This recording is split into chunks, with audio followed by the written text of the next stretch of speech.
Waktu digusur itu tuh nggak ada musyawarah, cuman ada satpol pp datang, Ya, cuman pertanyaan, ngasih. Anda tinggal di tanah orang. Saya balik pertanyaannya. Tinggal di tanah orang lain harus bayar nggak sama yang punya tanah?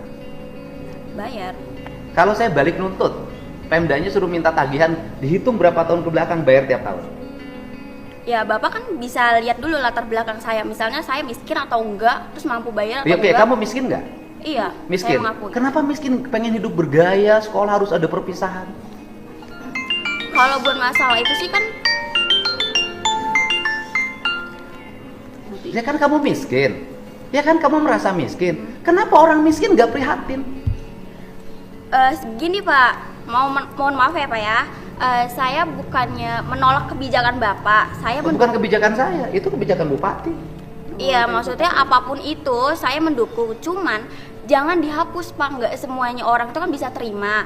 Terus kalau misalnya kayak wisuda dihapus, terus misalnya Bapak juga ngebalik minta pajak sama saya, padahal kan saya miskin, apakah Bukan minta pajak, saya balik. Anda Iya. miskin, tapi jangan sok kaya. Orang miskin tuh prihatin membangun masa depan.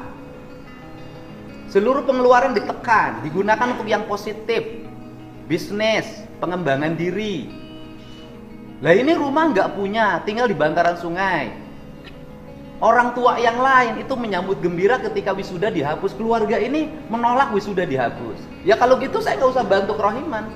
Bukan menolak sih Pak, Apa? bukan menolak, istilahnya kan Ya saya tanya balik Bu, ibu perlu uang nggak buat ngontrak? perlu. Kalau ibu buat ngontrak aja nggak punya, ngapain protes-protes wisuda harus ada?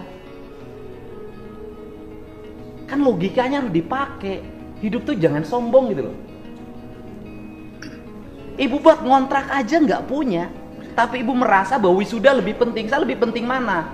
Kontrakan untuk tempat tinggal apa wisuda? Tempat tinggal, Pak. Iya lah. Iya. Anda teriak-teriak nggak punya untuk ngontrak, tapi satu sisi anaknya protes harus ada wisuda. Saya kan pusing dengerinnya. Sebetulnya itu kan tanpa kita ketahui ya Pak ya. Enggak. Ini kan ibunya mendukung, Pak. Iya. Ibu mendukung saya, ibu saya tanya semua. Ibu setuju nggak kebijakan saya sekolah nggak usah ada wisuda, nggak usah ada studi tour biar